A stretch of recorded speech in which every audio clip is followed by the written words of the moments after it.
Thank you. Thank you.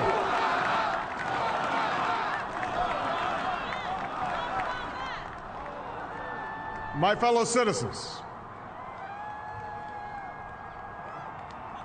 I stand here today humbled by the task before us, grateful for the trust you've bestowed, mindful of the sacrifices borne by our ancestors. I thank President Bush for his service to our nation.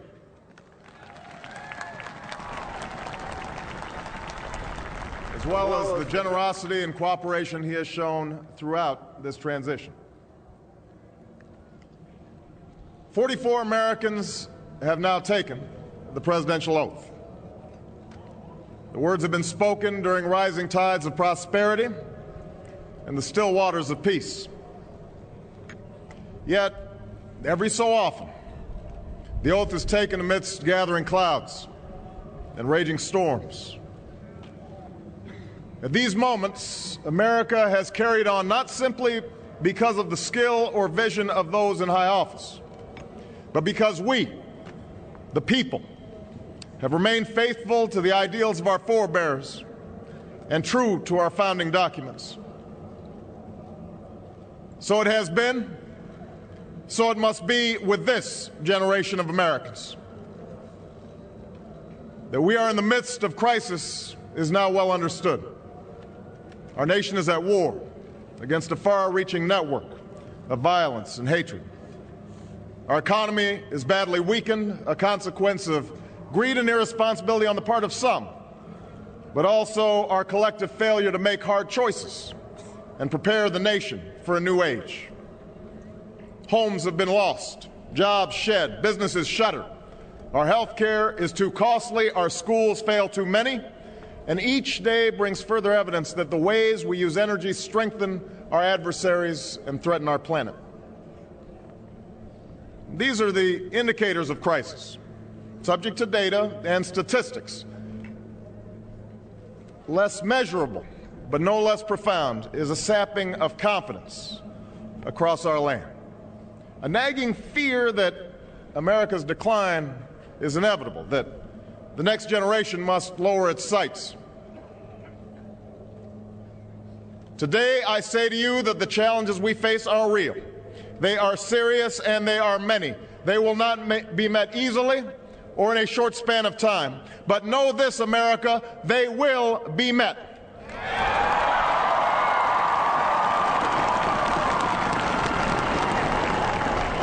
On this day, we gather because we have chosen hope over fear, unity of purpose over conflict and discord. On this day, we come to proclaim an end to the petty grievances and false promises, the recriminations and worn-out dogmas that for far too long have strangled our politics. We remain a young nation, but in the words of Scripture, the time has come to set aside childish things. The time has come to reaffirm our enduring spirit, to choose our better history, to carry forward that precious gift, that noble idea passed on from generation to generation, the God-given promise that all are equal, all are free, and all deserve a chance to pursue their full measure of happiness.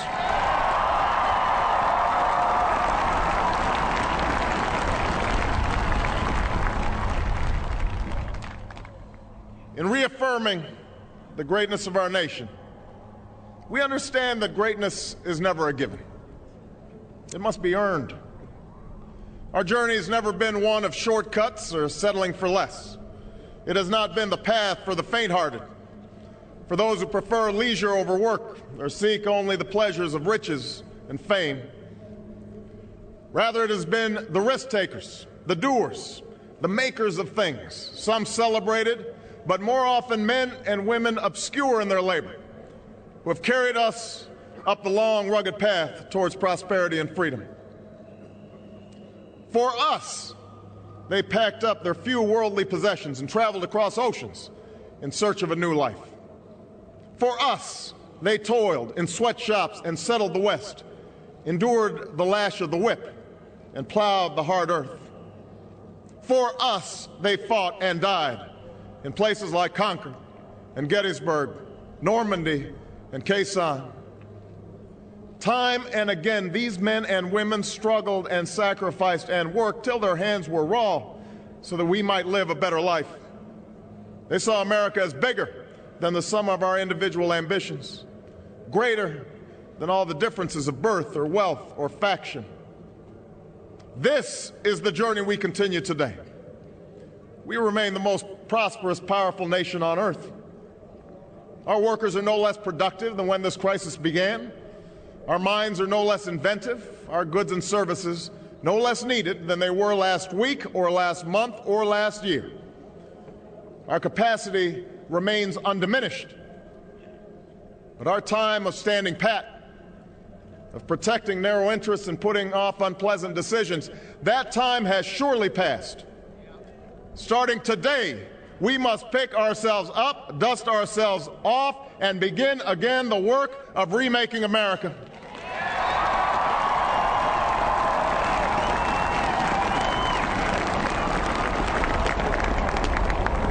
For everywhere we look, there is work to be done.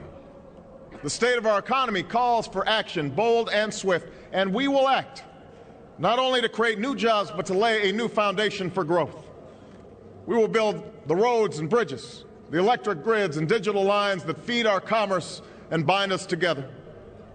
We will restore science to its rightful place and wield technology's wonders to raise healthcare's quality and lower its cost. We will harness the sun and the winds and the soil to fuel our cars and run our factories, and we will transform our schools and colleges and universities to meet the demands of a new age. All this we can do. All this we will do.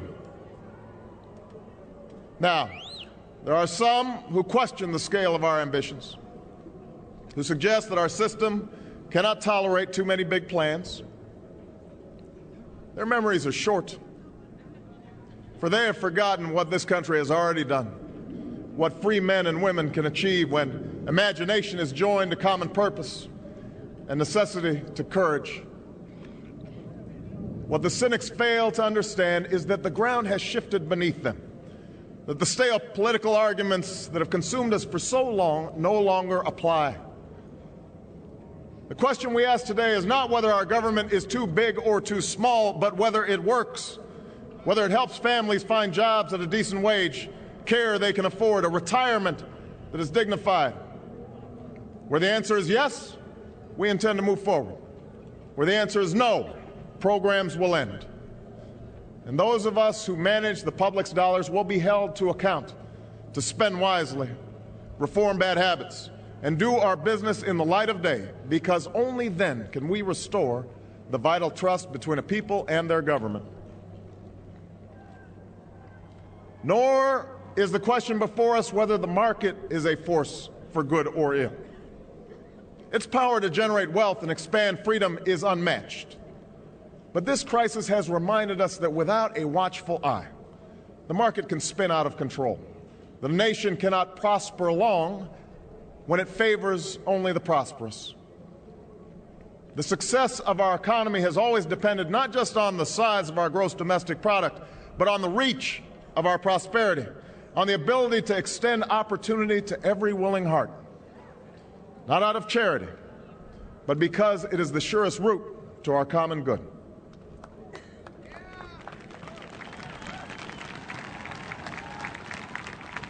As for our common defense, we reject as false the choice between our safety and our ideals.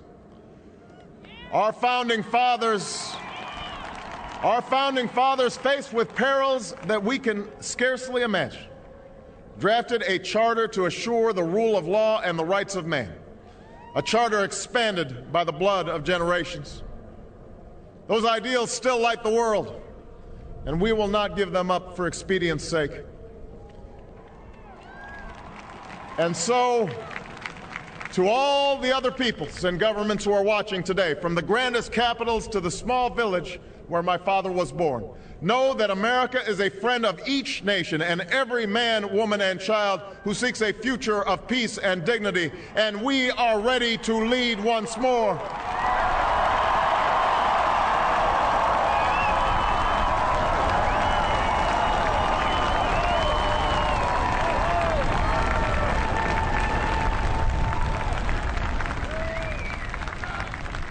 Recall that earlier generations faced down fascism and communism not just with missiles and tanks, but with the sturdy alliances and enduring convictions. They understood that our power alone cannot protect us, nor does it entitle us to do as we please. Instead, they knew that our power grows through its prudent use. Our security emanates from the justness of our cause, the force of our example, the tempering qualities of humility and restraint. We are the keepers of this legacy. Guided by these principles once more, we can meet those new threats that demand even greater effort, even greater cooperation and understanding between nations. We will begin to responsibly leave Iraq to its people and forge a hard-earned peace in Afghanistan. With old friends and former foes, we will work tirelessly to lessen the nuclear threat and roll back the specter of a warming planet. We will not apologize for our way of life, nor will we waver in its defense. And for those who seek to advance their aims by inducing terror and slaughtering innocents, we say to you now that our spirit is stronger and cannot be broken. You cannot outlast us, and we will defeat you.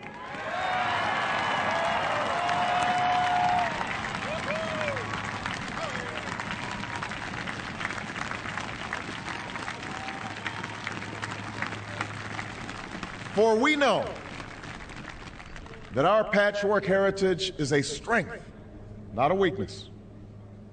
We are a nation of Christians and Muslims, Jews and Hindus, and non-believers.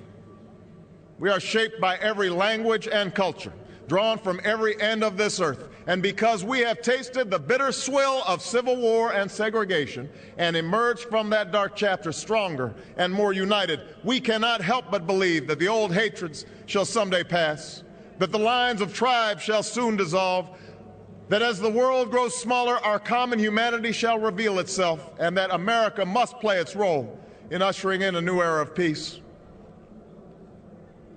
To the Muslim world, we seek a new way forward based on mutual interest and mutual respect. To those leaders around the globe who seek to sow conflict or blame their society's ills on the West, know that your people will judge you on what you can build, not what you destroy. To those who cling to power through corruption and deceit and the silencing of dissent, know that you are on the wrong side of history, but that we will extend a hand if you are willing to unclench your fist. To the people of poor nations, we pledge to work alongside you to make your farms flourish and let clean waters flow, to nourish starved bodies and feed hungry minds. And to those nations like ours that enjoy relative plenty, we say we can no longer afford indifference to the suffering outside our borders, nor can we consume the world's resources without regard to effect. For the world has changed, and we must change with it. As we consider the road that unfolds before us, we will remember with humble gratitude those brave Americans who, at this very hour, patrol far-off deserts and distant mountains. They have something to tell us, just as the fallen heroes who lie in Arlington whisper through the ages. We honor them not only because they are the guardians of our liberty, but because they embody the spirit of service, a willingness to find meaning in something greater than themselves. And yet, at this moment, a moment that will define a generation, it is precisely this spirit that must inhabit us all. For as much as government can do and must do, It is ultimately the faith and determination of the American people upon which this nation relies. It is the kindness to take in a stranger when the levees break, the selflessness of workers who would rather cut their hours than see a friend lose their job, which sees us through our darkest hours. It is the firefighter's courage to storm a stairway filled with smoke, but also a parent's willingness to nurture a child that finally decides our fate. Our challenges may be new. The instruments with which we meet them may be new. But those values upon which our success depends, honesty and hard work, courage and fair play, tolerance and curiosity, loyalty and patriotism, these things are old. These things are true. They have been the quiet force of progress throughout our history. What is demanded then is a return to these truths. What is required of us now is a new era of responsibility, a recognition on the part of every American that we have duties to ourselves, our nation, and the world, duties that we do not grudgingly accept, but rather seize gladly, firm in the knowledge that there is nothing so satisfying to the spirit, so defining of our character, than giving our all to a difficult task. This is the price and the promise of citizenship. This is the source of our confidence, the knowledge that God calls on us to shape an uncertain destiny.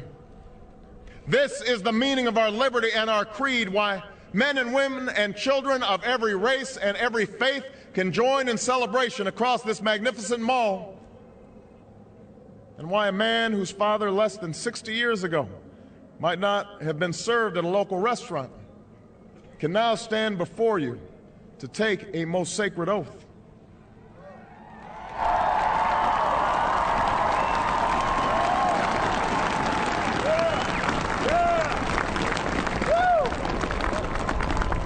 So let us mark this day with remembrance of who we are and how far we have traveled. In the year of America's birth, in the coldest of months, a small band of patriots huddled by dying campfires on the shores of an icy river. The capital was abandoned. The enemy was advancing. The snow was stained with blood. At a moment when the outcome of our revolution was most in doubt, the father of our nation ordered these words be read to the people. Let it be told to the future world that in the depth of winter, when nothing but hope and virtue could survive, that the city and the country, alarmed at one common danger, came forth to meet it. America, in the face of our common dangers, in this winter of our hardship, let us remember these timeless words. With hope and virtue, let us brave once more the icy currents and endure what storms may come. Let it be said by our children's children that when we were tested, we refused to let this journey end, that we did not turn back nor did we falter. And with eyes fixed on the horizon and God's grace upon us, we carried forth that great gift of freedom and delivered it safely to future generations. Thank you. God bless you. And God bless the United States of America.